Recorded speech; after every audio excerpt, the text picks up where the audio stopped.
Microdosing with an intention in mind is important, but when you get too specific, like you just mentioned, you start to set up expectations. And then if you don't meet the expectation of that specific thing, it can send you down a whole other path. Welcome to the Lara Jane Layton Show. This podcast is for you, the person who keeps putting others first. Your self-talk has held you back. You no longer need to take a second seat. Let's explore ways to overcome self-doubt. You can silence that inner bully voice and achieve your full potential. Here's your host, Lara Jane. Welcome back to the show, friend. I am here with my new best friend, Linden. And we are going to talk to you about psychedelics. I know, it's a buzzword. And everybody's talking about it, but what is it?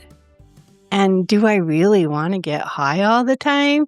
And what is high or not high? And there's just so many questions because even though it's not new, it's newly being brushed off and brought up to our attention. So have you ever had one of those crazy, I've done everything, I can't get through this, I'm just stuck? Well, that can be psychedelics can help us through that. But how? And Linden's here to help us learn that. But before we get started, we are going to get a quick word from our sponsor. Come back, and we're going to talk about this. So we'll be right back. This is Adam Adams, co-founder of Optimized LLC, where we take the guesswork out of your health. If you're feeling exhausted, struggling with weight, or just not feeling yourself anymore, your hormones might be the problem. And that's why we test, not guess.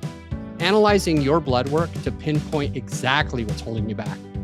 At Optimized LLC, we help you rebalance your hormones, boost energy, and reclaim your life. Don't settle for normal. Aim for optimized. Just go to optimized.com to book your free introductory coaching call. It's a free call to help you take the first step toward feeling your best. All right, Linden. The information about you is in the show notes, and I'm really excited to talk about this because for me, it's I'm still weighing and measuring. I have a friend that I don't know enough about it to know whether it's abuse. Like any of our prescription medication can be abused. It's not like unusual. So what's that balance between abuse or not? And I have a friend that I think probably takes shrooms. I know there's lots of different kinds of psychedelics but every night, and not just the microdosing, but the get high kind. And it's part of her meditation practice. Is this abuse? Is this not abuse? I probably don't care. She gets to do her life. I get to do mine. But it is a question out there for everybody. Like I know it's illegal. How do we get away with this? So welcome to the show, Linden. That is a million questions. Good luck. Lara Jane, thank you so much. I am so happy to be here. And I love this inner dialogue that you have in your head because this is something that many of us have, especially when we've heard about psychedelics and this psychedelic renaissance, if you want to call it that. I think it's important before I answer some of the specific questions you had to kind of go back a little bit. And let's take a look at psychedelics from the dawn of time, because psychedelics and plant medicine have been around as long as humans have been around. And people throughout the world, different cultures, whether it's ancient Chinese culture, African culture, South American culture, have used plant medicine in various ways for healing throughout the lifetime of that culture. Now, not all the substances and plants that people take are psychoactive, therefore psychedelics, but plants have tons of healing properties, right? And we use them in many different ways.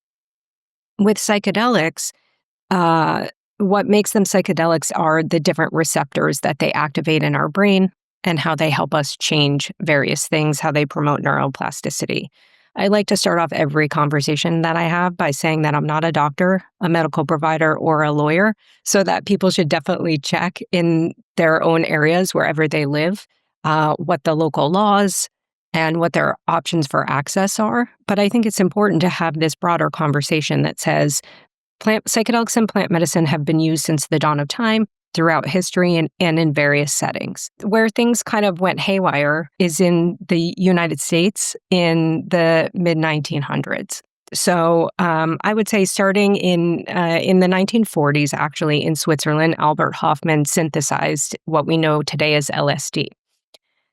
It wasn't illegal. He took it. No, it wasn't. Yeah, he took it on April 19th, which is celebrated today in a way that's called Bicycle Day, because he accidentally dosed himself with LSD and rode his bike home. And on his bike ride back from his lab to his house, it was when the LSD kicked in. And all of a sudden, he was like, "What is happening?" And so it's something that's been celebrated, more than 80 years now. If you had no clue that you took it, and then all of a sudden your brain was doing its fun stuff, that would be freaky as heck. I agree. And good thing that he was a scientist and a researcher, because I do believe that his curiosity saved him, right? By saying to himself, constantly asking, what is happening to me? I have to record what's happening to me. How did this happen to me? What am I going to do with this, right? And staying in that curiosity, which is actually advice that we give anybody who is using psychedelics today, to stay in that mindset. But what he wanted after he had that experience was he thought this could be some breakthrough treatment to treat various things. Things like potentially existential life crisis, right? So that could be, a lot of us have a fear of dying, let's say, right?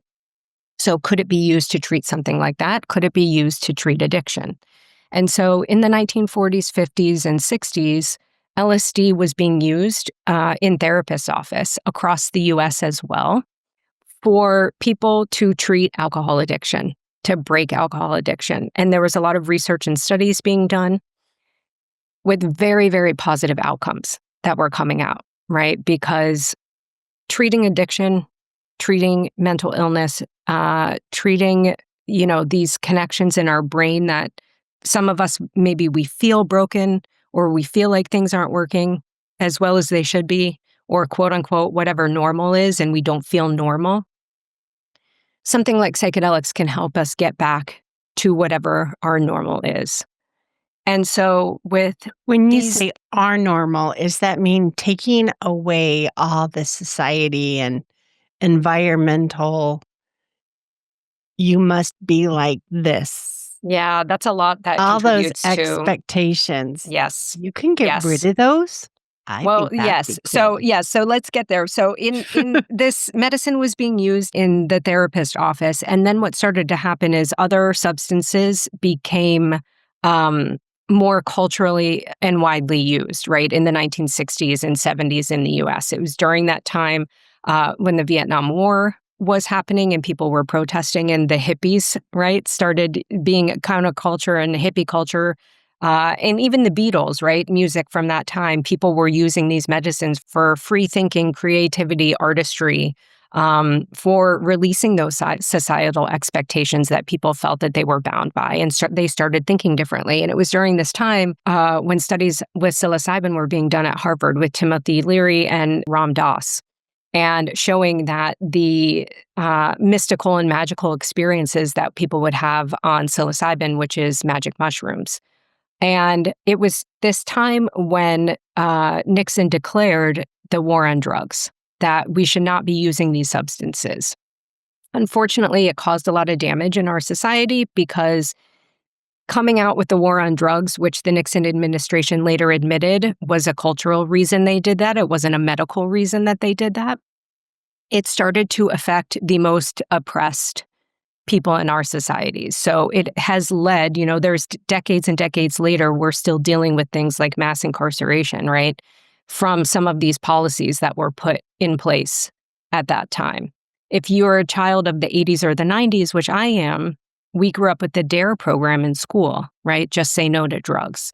And so the reason that psychedelics people are so curious about, the reason they're still illegal is because in our country and the US started this information campaign that actually spread around the world. Other countries followed the US lead when it came to policy and creating the war on drugs. Now, when you talk about drugs, when you talk about plant medicine, when you talk about substances medicine, right? They all have, people use these names interchangeably. There is a difference, right? If you're talking about psilocybin mushrooms, which are plants, or ayahuasca, right? Things that have indigenous cultural tradition that grow from the earth, versus if you're talking about something like MDMA or LSD or ketamine, right? These things are made in a lab. And then to the other spectrum, cocaine, heroin, right? Like everybody looks at these as the same thing, and they're not. So I think there's a lot of education that needs to be done. There's a lot of conversation that needs to happen. And when you're talking about all of these kinds of substances, they are being studied and the research is coming out to treat different things. So if you're looking at these from a medical perspective, if you're looking at these from a spiritual and growth perspective, if you're looking at these from a recreational perspective, right, there's a lot of things you have to consider when it comes to thinking about psychedelics, what they're being used for, and how to approach them safely.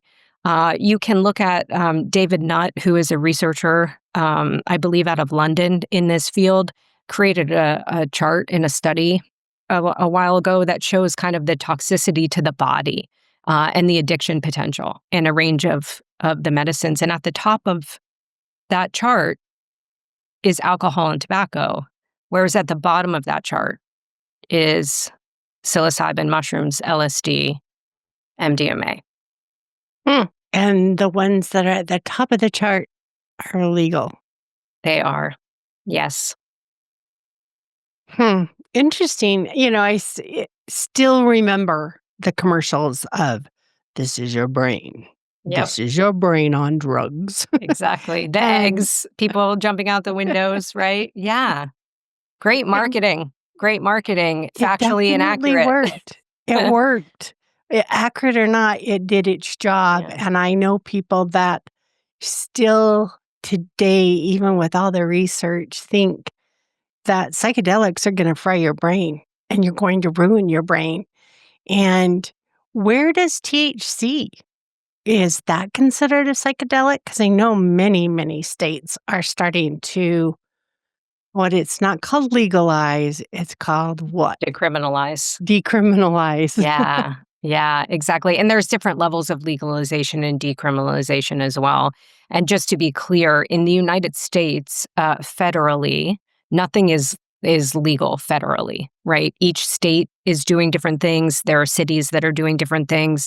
There is a lot of decriminalization, like in Washington, D.C., in Northern California, in parts of Massachusetts, which means that it's not priority for law enforcement to prosecute or arrest. It doesn't mean it doesn't happen. It's just not priority. In Oregon and Colorado in the U.S., parts of the system are legal. It gets very complicated. Some of the legalization is with a medical professional and licensed centers and licensed facilitators, right?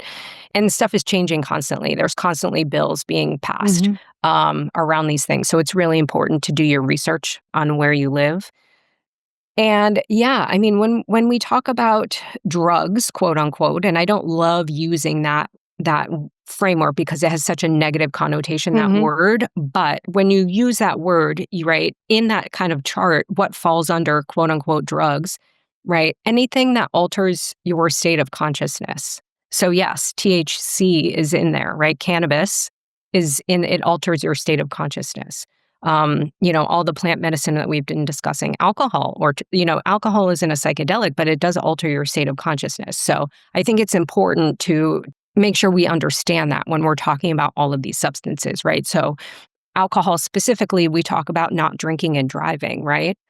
You're not going to want to drive on any of these psychedelic medicines either. That'd be smart. Yeah. Yes, I remember somebody got fired for using marijuana here in the state of Utah, which it's legal and they had their medical card. So it's controlled through a medical card. So you have to, but they're like, hey, you can't because it's legal here. And they're like, it might be, but it's still against our company policy. And it's the same with guns. Guns don't get to go everywhere, even if you have your concealed permit. Your still places is not allowed. So you still have to, Right. it not only know your state law or your local laws, but the place you're going and the places you are, how they would interact if these things. Um, Right. yeah, I know that at my last corporate job, it was only if they was interrupting your job would they look at testing you Right. and saying anything. But your job, if you were doing your job and you're under control, you were fine. So how do we know? I mean, I'm sitting Yeah. here fighting with myself over all these things because I know some people that can have a drink of alcohol every night and they're just fine. And I know Mhm. others that can't. Yeah. And so, if you say, yes, let's try all these psychedelics, and it happens to be you're telling the person who's not going to be able to handle it. So, through all this conversation, I'm thinking, okay, my friend's probably just having that drink of red wine at night and she's just fine. No abuse. Yeah. It's her practice, her thing. But I Yeah, I'd still love to am speak to that torn. for sure. Yeah. Yeah, because I think, again, it is, we open this conversation a little bit talking about societal expectations and expectations that are placed on us, right? Especially you and I are women having this conversation, and I work with women, right, in my women's community and in the coaching that I do around using these medicines safely. And a lot of what is placed on women societally is what women are dealing with, right? Because from a young age, many of us are kind of put in this box of, being nurturing and being caring and being expected to maybe have kids, take up the feminine gender roles in the household, whatever it is.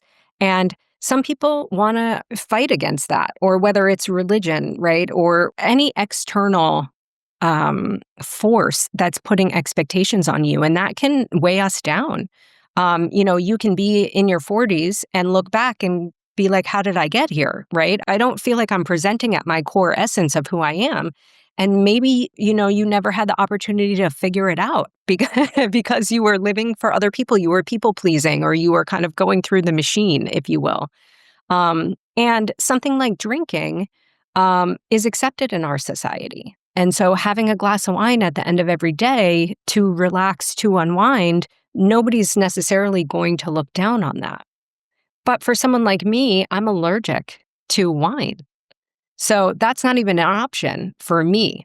And so for me, I had to find other ways from the time that I was younger to, explore ways of stress relief or connection. And what I found through psychedelic medicine and through intentional use, and I think there's a very different lens of recreational use and intentional use. There's a place for both of them, I think, in our society, but it is a matter of kind of what your goals are and what it is you're looking to do.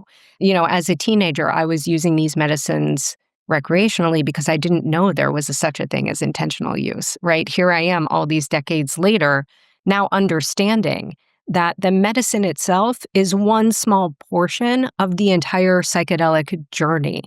And if you look at sort of the map of a journey, or what I teach around about creating safe container, creating support for yourself, creating the conditions where the medicine is used as a wellness tool for transformation, right? The reality is you are the transformation. The psychedelic is just a tool to help you get there, maybe to help you get there faster, maybe to help you get there in a way that feels more authentic to who you are and who you want to be. But the medicines are just that, a tool. And so for me, I would much rather microdose mushrooms than have a glass of wine, because what happens to me is completely different. When I drink a glass of wine, aside from the fact of being allergic to it, right, it makes me feel heavy. I feel sometimes depressed. I can get a hangover. I can feel very dehydrated. I feel very sort of down, if you will. Whereas when I microdose with mushrooms, it's the opposite. I feel love. I feel very heart opening. I feel like I can express myself.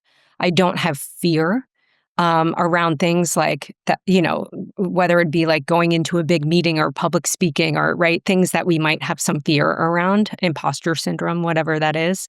And so for me, it's a no-brainer. Why would I have a glass of wine where it's very negative for me, whereas for me, a microdose of mushrooms is very positive.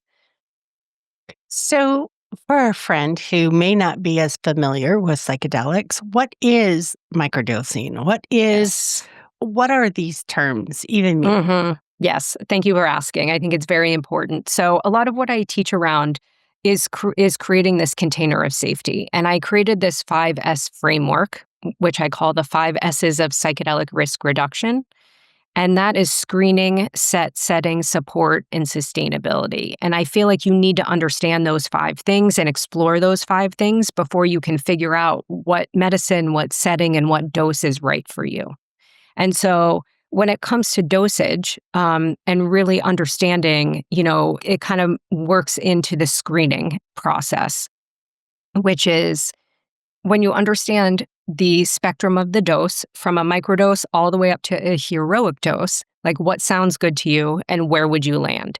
So a microdose is a subperceptual dose of a medicine. Typically, Okay, now that word I don't know at all. Yes. Yes. So subperceptual, which means you're not going to get any of those quote unquote psychedelic effects. You're not going to see things. You're not going to talk to your dead ancestors. You're not going to have a conversation with your animal, right? Those are when you get higher on the spectrum of a dose. A microdose, the point of a microdose, and most people, you can microdose with many, many substances, but the most popular microdose substances are LSD and psilocybin mushrooms. Rand did a study a couple years ago, and over 8 million people across the US have at some point used psilocybin or magic mushrooms. And so it is the most common psychedelic to microdose with. A microdose is considered 1/10 a typical dose. And a typical dose, and I don't know who made up the doses, Who but made this up? I don't They know. probably researched and said, Yeah, oh, there this was one definitely messed with their brain. for sure. So a typical dose, a standard dose, I would say, of psilocybin mushrooms is 1 gram. Now, there's a lot of debate you can have around that too, because weight doesn't necessarily equal potency. But for the purposes of this conversation, it's 1 gram, which means a microdose would be 100 milligrams, right? That's 1/10. Now, if you're someone like me who is medicine sensitive, and or I've been working with this medicine for many, many years, so I can get the effects of the medicine taking way less. For me, that 100 milligram microdose is too much. I can see things on 100 milligrams, and that's not the purpose of the microdose. The microdose is you almost want to forget that you've taken it. And what happens is you do it on a protocol, so there are days on and there are days off. Like I said, you have to find the dose that's right for you, and there will be experimenting there because it also, a lot of this, we have our DNA is completely individual, as is our gut microbiome, right? Which is these medicines interact with our gut. So there's a lot of variations. And so it does take a little, just like you were to go on SSRIs, oftentimes the first dose or medicine might not be the right one for you. You have to experiment a little bit. Same thing with a microdose. So for me, I have to do 80 milligrams because that for me is the dose where I don't see any visuals. And what happens, I'll take it in the morning, I'll meditate, I'll set my intention, I'll do all the other practices and rituals that I have created around this microdose. And I'll forget I've taken it. And, in the afternoon, maybe I'll be running errands and I will be driving to the grocery store and I'll be singing, I'll roll the windows down, I'll be singing, I'll be so happy. The trees look amazing. The person who cut me off, I don't care. Maybe they have, somewhere they have to be. And then I say to myself, oh, I took a microdose this morning. No wonder these things aren't bothering me, right? No wonder I'm living in the space of happiness. No wonder I was able to get all my work done because I was super focused and I could make decisions and I wasn't worried about what was going to happen later today. Oh my gosh, I need some of that stuff. I mean, just, it's normal to be happy. It's normal to enjoy life. But it's also normal that things bug us. Yeah. And if you could turn off that receptor or that trigger that the bug is like, that's getting me crazy. How cool would that be?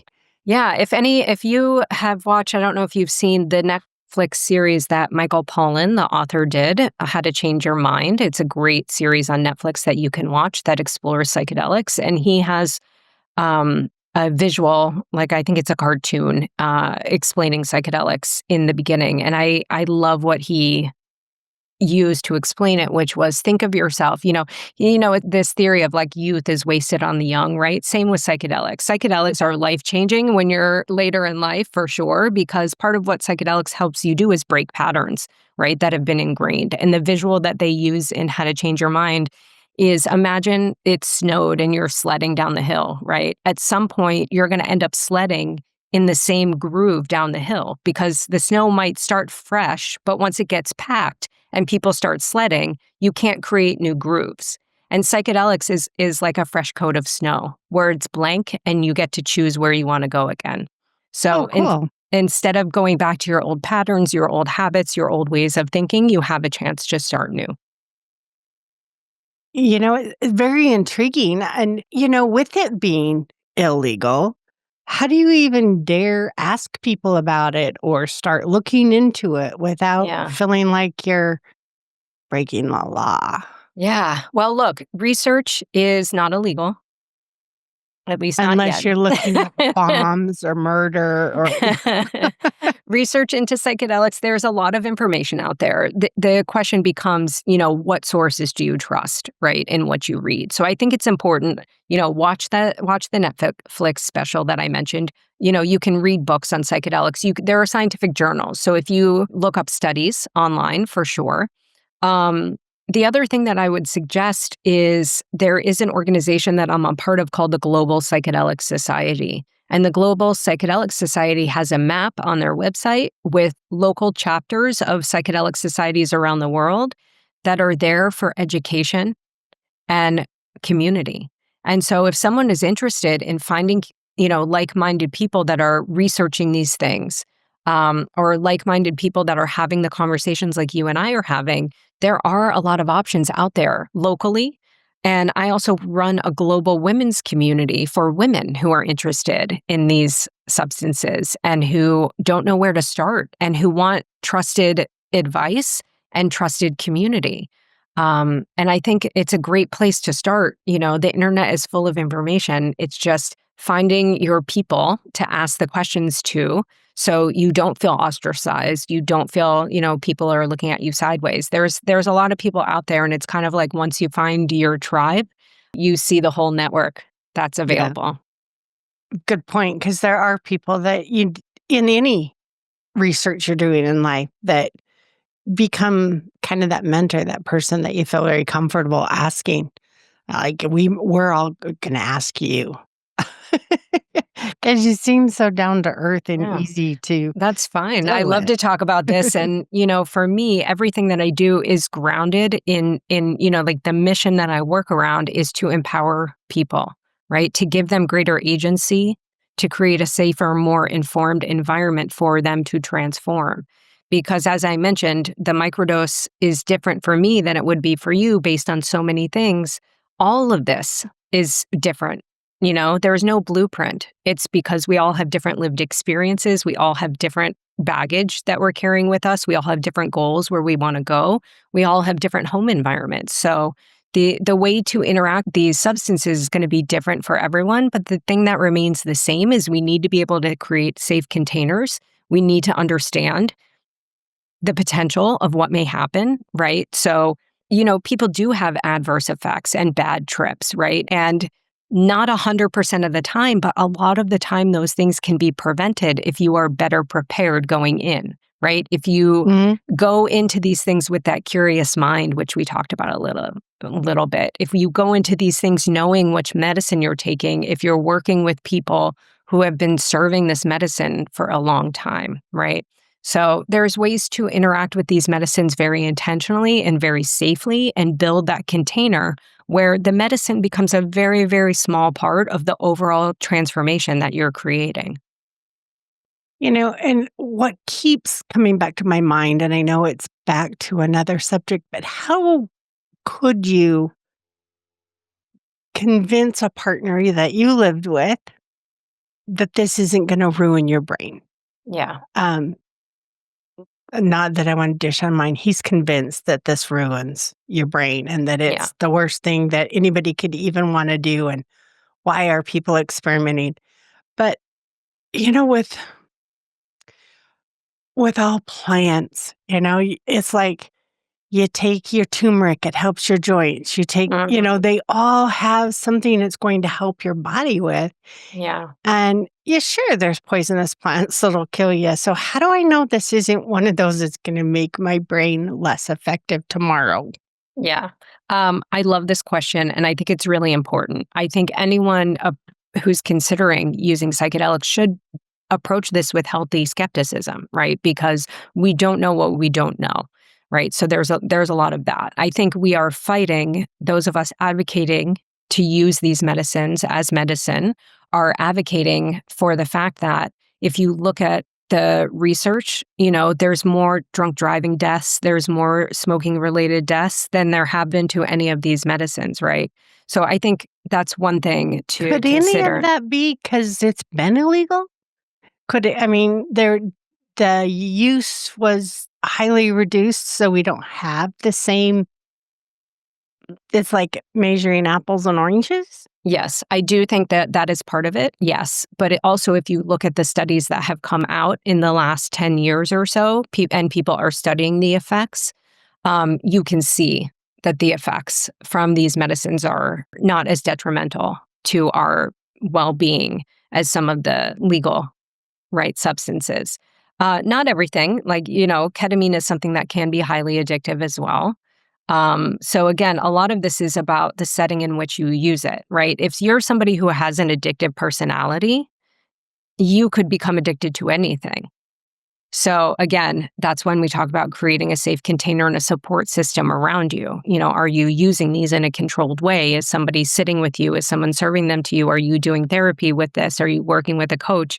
Right? There's ways to set yourself up for all of these things.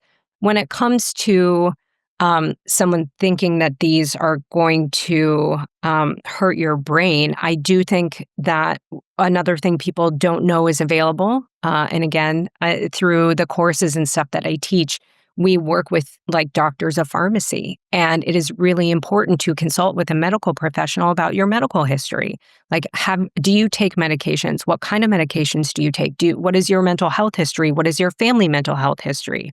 So there's a lot of ways that you can make this safe using a safe approach versus just, finding somebody who gave you something and just taking it at a festival, for example, and not knowing where it came from, not testing it to make sure it's pure and there aren't other things in it.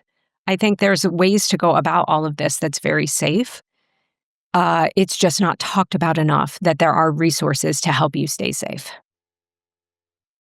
Well, we need to keep talking about this because if it is something that can help our friend get through the stress of everyday life, we're not going to take the stress away. We're going to take the stress response away. You're still going to have that stuff hit you, but it's like you driving to the grocery store singing. The little things are not going to be that big a deal. And you now find more joy in the same lifestyle you had before, but with a little bit of help from your friend. Exactly. And I think it's also important to point out, I talk about this a lot, the goal of psychedelics is so that you don't need, using them and working with them, you should get to a point where you don't need them anymore. Right? So maybe for the past 30 years, you are having a glass of wine every night after dinner to go to bed so that you can sleep and help you relax and whatever it is. The goal of psychedelics and plant medicine used in the intentional way that I'm discussing is that you don't have to, there come a time when you don't need them anymore. Right? For me, for a lot of people who are microdosing, especially in the beginning, I mentioned you go on a protocol. Um, oftentimes people do a 30 or 60-day protocol and then you take a break and then you can come back to it, right? But there are times, me specifically, where I microdose intuitively, meaning I don't even think about it until one day I wake up and I'm like, I think today I need a microdose. And then 6 months goes by and I haven't thought about it. And I wake up again and so it's a reminder. It's a tool, again, a wellness tool to help you bring you back to you. I love that it's not a everyday thing, that you can get to a point where you can, this you get you and I think it was you I was talking to. I love caffeine. I feel like I cannot survive without it. But at the same time, every time I drink it, I become more dependent on it because my own energy makers in my body decide they don't need to work, so they go back to sleep. And I know I'm creating this crazy process, so I've got to quit drinking it so that I create my own energy in the morning. And this nice to know that this isn't meant like the only way you're going to be able to smile every day is to take this. Right. Yeah. And it's nice to know that that's not the end process or the goal. Mhm. Yeah. Most people that are using psychedelics intentionally, and it's not all, but most, right? The goal is you are trying to work on something, right? You are trying, as you mentioned, to kind of reset your stress response. Maybe you have trauma in your life that you're trying to work through and not let it control you or control how you behave or control the choices that you make anymore. Maybe you, are grieving and you've lost someone near to you and you want to grieve, in a way that is more intense and intentional than just it coming up all the time, right? When you're going about your day. Um, Oftentimes when you use psychedelics intentionally, it's with these literally intentions or goals in mind. If you're someone who is using these medicines kind of like alcohol to escape from whatever's happening to you, then that in and of itself is something to look at. Because what I advocate for and what I teach around is the intentional use of psychedelics, right? Psychedelics dysregulate you. They dysregulate your nervous system. They dysregulate your way of being. And that's on purpose because most people who are using these medicines intentionally, they're trying to change something, right? And so the point is to kind of shake your life up, shake up how you're thinking, shake up how you're being so you can find a new way of being. And if you're using these medicines not to look inward, but just to kind of numb, then that is a whole different conversation that needs to happen. A lot of the guides that I work with, whether they're above ground or underground, and by above ground in the United States, I mean those who are able to prescribe ketamine. Ketamine is the only psychedelic that is legally prescribed in the US. In other places around the world, you can get, mushrooms, truffles, like in the Netherlands, parts of Mexico, ayahuasca in Brazil, right? There's places around the world where some of these substances are legal. But to go into them with an intention, many times, I've heard stories of providers or shamans who turn people away that come because maybe they're coming too much and they're not doing the work in between for that transformation. They're trying to be dependent on the psychedelic, and that is not the purpose of these medicines. So if I know every time I go out to the restaurant, I get testy and I know it's a trigger, would taking a microdose ahead of time be a crutch and not the right way to deal with it? Or would it be something that was like, help me let go of that trigger? Yeah. So it's a good question to ask. So the medicine, we have this saying about the medicine is going to give you what you need, not what you want. And Okay. so microdosing with an intention in mind is important, but when you get too specific, like you just mentioned, you start to set up expectations. And then if you don't meet the expectation of that specific thing, it can send you down a whole other path. So the idea when it comes to setting an intention or working with certain things maybe isn't, am I going to get triggered when I go out to a restaurant? But like you mentioned before, something about how do I bring more joy into my life? Or how do I bring more ease into my life? And so you work with an intention that's a little bigger like that, something that's focuses on a positive and not a negative. Because even though if you're going to a restaurant and you don't want to get triggered anymore, if you set an intention for that specific thing, what's looping in your mind is how you get triggered at the restaurant, right? Yeah, exactly. The wrong So, thought process. yeah. So you want to start from a place that is a little more open and a little more curious. And then what tends to happen is you see the side effects. You notice then, oh, I've been working to bring more ease into my life. And I just went to a restaurant and I wasn't triggered. Huh, that's interesting, right? And so it's a little bit of a different thought process. I like it. It's a great way to look at it. And when you said it, it's like, yeah, duh, that would be the complete wrong way to think about it because I'm the preacher of don't dwell on the things you don't want. So I love it. Is there additional information you think we haven't covered that we really need to share? I mean, we've talked a little about legal and decriminalize, dosing sizes and what that means. Yeah. We've rattled off a bunch of different types of drugs. I don't know if anybody needs to really know what each of them are, other than you can research it. Yeah. But I know several friends that have gone out of the country so that they can experience some of these journeys. And those are like 3 or 4 days in a row. Yeah. And then you go home and you're not supposed to ever need it again. So Yeah. Yes. So, yes, let me speak to that because it's very important. And it goes back again to the framework that I teach around, and one of the S's being setting and support, right? And setting is very important for many reasons. One is I don't think people understand all the different ways in which you can consume these medicines, right? Whether you have a feeling or opinion, you can do it alone in your home by yourself. You could do it with friends. You can do it with someone who is sober and watches over you. You can do it with someone who's guiding you. You can do it with a therapist. You can do it with a small group. You can go to a retreat center, right? On and on and on. There's all these different settings and all these different ways in which these medicines can be used. They can be used in indigenous ceremony, right? Which is very different context than, getting together with people in your hometown, right? At one of the churches that you mentioned, right? There's all these different kinds of settings. And so I think it's really important to understand the different types of settings that are out there and ask yourself what feels most comfortable to you.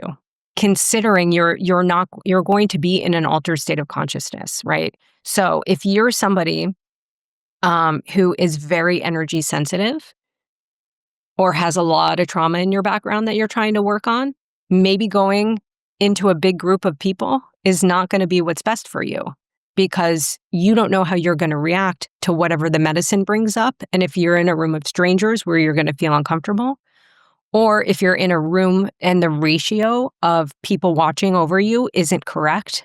Some of these retreat centers that people go to, there's 40, 50, 60, 70 people in a room to maybe 10 people watching over the room. It's not enough, right? Because if people get into crisis for some reason, and I'm not just talking about a medical crisis, but like this existential crisis, and you need someone to pay attention to you, then maybe a group setting is not best for you, right? Again, this goes back to people not knowing what they don't know. And I think this is a big one. People not understanding the different types of settings that are out there. People not understanding if you are working with someone, if you're working with a therapist or an underground facilitator or a shaman, someone who serves these kind of medicines, do you know the right questions to ask? Most people don't. Where do I find those? In Reveal, which is the women's community that I run, right? These are the types of education that we are empowering people with, because you need to understand the person who's serving you medicine, like how long have they been doing this? Do they have their own practice with this medicine? What happens during a setting or a ceremony? Do you talk about touch? Do you feel comfortable being touched? Does that person, touch? What does that even mean? Is there music? Is it in headphones? Is someone playing an instrument, right? Are you having this experience on an ancient burial ground? Would you rather be in nature? Would you rather be at the beach? Would you rather be inside where you can't, feel what the air on you because you want to be so focused on yourself? There's so many questions to ask, that if you've never had one of these experiences, you wouldn't even know where to start. And so I think a lot of attention needs to be paid to the setting and understanding, because you're going to be in an altered state of consciousness. You need to be with people that you can trust. You need to be with people who aren't going to swindle you out of money. You need to be around people who aren't going to tell you that you're really special and you need to come back every week for the next year, right? Like, there's a lot of things that can happen in these types of power dynamics, because the person serving you medicine inherently has more power in whatever relationship that you are building. So you have to think about these kind of dynamics when it comes to your safety and feeling safe and feeling trusted. When it comes to support, I would like to very much point out, you mentioned your friend who went to a retreat center. For a lot of people, that is a great way for them to have these experiences, right? It's popular, people talk about it. Again, if you decide going to another country to do a medicine journey that's multiple days of taking medicine around a group of people, right? It can sound really exciting and it can sound really fun. It also, on some level, is kind of like, you bond with those people and you have this safe container and you have this life-changing experience. But guess what? You have to go back home to your real life. And that can be a really hard reality. And so it's really important, again, when you think about building a safety net or a safe container, who is there to support you when you come home? Who are you going to be able to talk to these things about? Are you going to, coming home and working with the insights that come up is called integration in this space. So who is helping you integrate? What rituals do you have set up? And that's why, for me, I really like to talk about psychedelics as a wellness tool that is in my toolbox with all my other wellness tools. Because when I am finished with a psychedelic experience, I need to rely on my other wellness tools to make the transformation happen. I need to rely on my meditation, my journaling, being in nature, having quiet time, right? I need to be in a environment and in a relationship where I can talk to my partner about what I'm going through and they don't think I'm weird or strange, or they're not mad that I went and did these things. And so, again, there's a lot that needs to be discussed to create this safe container. And I think that is, unfortunately, right now, because the word psychedelics is trendy, because going on retreats are trendy or microdosing is trendy, the whole message, in my opinion, is not getting out there, which is that you need to go beyond the medicine to build a safe, sustainable practice of using this medicine.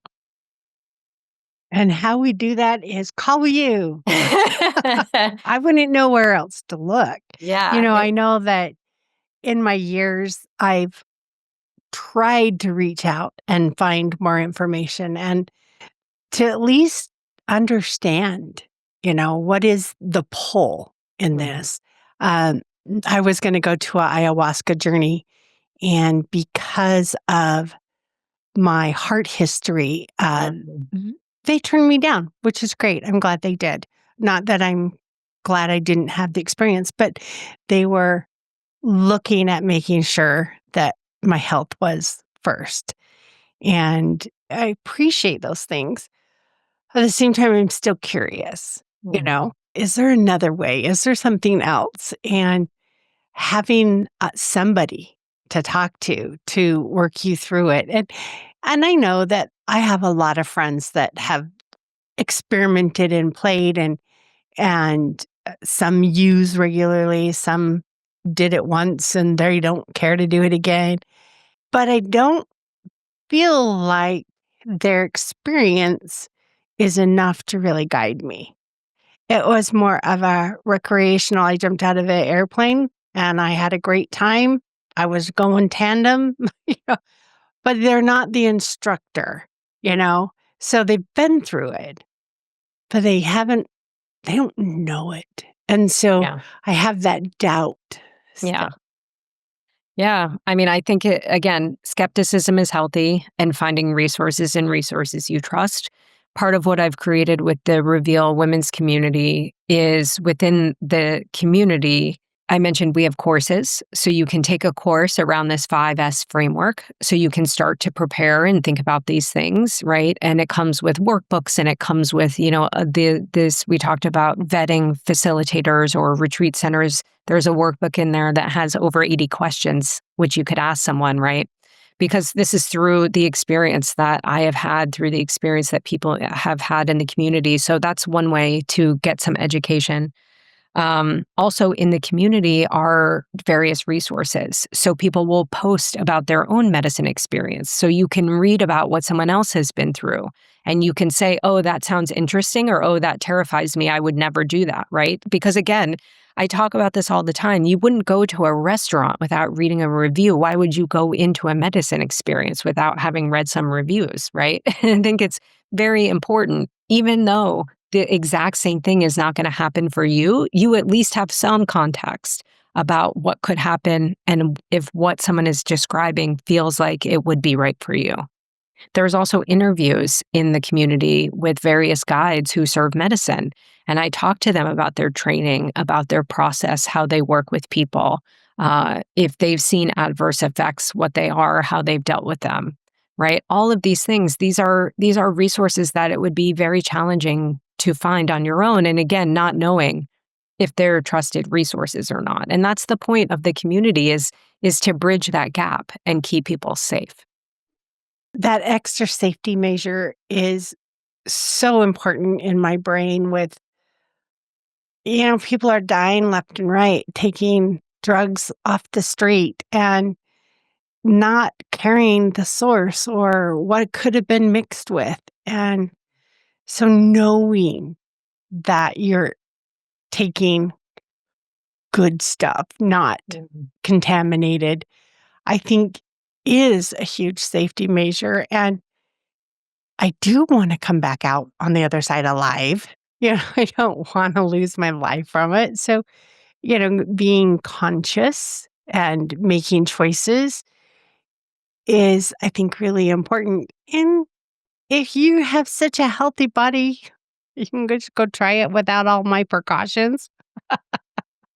I'm Yeah, not I going to mean, stop you, but yeah, people do that, of course. And I would say, if that is a route that somebody's going to take, I would highly, highly recommend. There is a company called Dance Safe, DANCESAFE. On their website, they sell testing kits, fentanyl strips, and other kind of testing reagent kits, so that if you do get something and you don't know where it came from, or you want to be safe, you can at least test your substances before you use them. oh, cool. So it tests the actual substance you're going to take to make sure it's not got one of the weird things in it. Correct. Cool. Well, that's a great resource. Yeah. Why don't you share what you do? I know you've talked about your community, but a little bit more pointed. How do we get a hold of you? What does it mean to engage? Are you considered a coach? Are you considered what do we call you? Yeah. So I talk about myself in so many different ways, but I talk about myself as a psychedelic risk reduction coach and a community builder. And I do a bunch of different things, and all through the Reveal women's community. So you can find Reveal. We're on Instagram. We're on TikTok. Our website, revealcommunity.world. And I do host free events as well. We do free webinars. We do some networking parties so people can get to meet each other. I do one-on-one coaching as well. The women's community, which is a membership, low-cost membership community, is open 24/7. People can join anytime. They can start communicating, reading our resource. We have resource libraries. So you can watch past videos. You can, like I said, watch interviews from guides. You can look at all the different resources that are in their community. We have monthly integration circles. So for anyone that is working with medicine that wants to come together and talk, we also have various support circles as well, again, for people to ask kind of any question that they want. And all of that is women identifying focused. And then the coaching that I do, the psychedelic risk reduction coaching, which is one-on-one, is for all humans who are interested. And that could be something like a one-off. Hey, I have a bunch of questions and I don't know where to go and answer them. Or I can work one-on-one with you through that 5S framework I mentioned. So each week we would focus on one of the S's so we can go deep into the topic. I can answer your questions. You can do the workbooks that way. And then we have live courses that happen a couple times a year. We have our program called Soul and Substance, which is it's a 6-week deep dive into those 5 S's. And it's a hybrid course of videos, workbooks, quizzes, and then a bunch of guest speakers. So the guest speakers in the course are the doctor of pharmacy that I mentioned. So you can ask all your medical questions, whether it's personal. We have women in there asking questions about how psychedelics work with hormones, right? There's a whole gamut of things you have access to. There's a therapist who's an IFS therapist or internal family systems, if you're familiar with that, with the parts work, which is really important because a lot of times psychedelics brings up parts of ourselves that we've repressed or hidden or haven't interacted with in a long time. And then we do have a mushroom cultivator and microdose educator because a lot of people are interested in microdosing. And so it's another great place to answer all your questions. And that course, the next course availability, it comes in September of this year. And since somebody's listening to this all the time, to find the most, anytime, it could be 10 years from now. Yeah, Go to the website and look for the next event. exactly. All right. What is that one thing we could do this week that can help us take back control of our lives? Well, let's do it now together. How do you think that will go? If you take a minute, I invite you to close your eyes. If you're driving, don't follow us. You can do this when you get home. Yes. And I want you to focus on your stomach area. And if you're seated or lying down, I want you to feel your hip and pelvic area either on a chair or whatever surface you're touching. And I want you, as you breathe, to breathe deep and expand all sides of your belly. You can exhale. And I want you to do that one more time. And I want you to think as you breathe in that you're breathing in this golden light. And it's calming you and it's bathing your whole body. And as you exhale that golden light, you're going to feel that golden light radiate out from all parts of you. And thank yourself for taking just a few moments to breathe and center yourself. You can open your eyes when you're ready. Man, and we're done. We don't even have to think about it again. You could listen to the end of this over and over this week. Yeah. At that moment. Yeah. It's been thank you. beautiful. Thank you so much, Lindy, for joining me and my friend. It's, sometimes you just have a lot of questions and you just don't know where to ask. So you just pretend like it doesn't matter. But it's great to have you here to ask what I'm calling my entry level questions to. So it's been great. But Thank you, friend, Laura Jane. oh, yes, and we need to do it again because I think this is one of those things that's a reminder of there's this out there. Yeah. Yeah, I would love to come back. I would love for your listeners to give you their questions because let's help people. Yeah. Send us an email, laurajanelayton@gmail.com. Send us any questions and we can get it back on. We can do this again. And, if we needed a live webinar, we could even make it happen.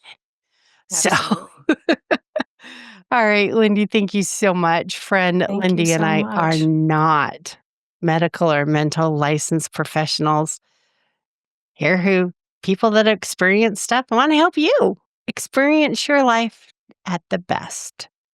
So thank you for joining and stay tuned for the next episode. Are you tired of waking up exhausted? You are not alone.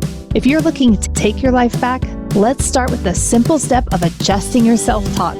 Stay tuned for the next episode with your host, Lara Jane. Remember to follow the show so you don't miss the next simple step that you can use to feel more confident. And please leave an honest review.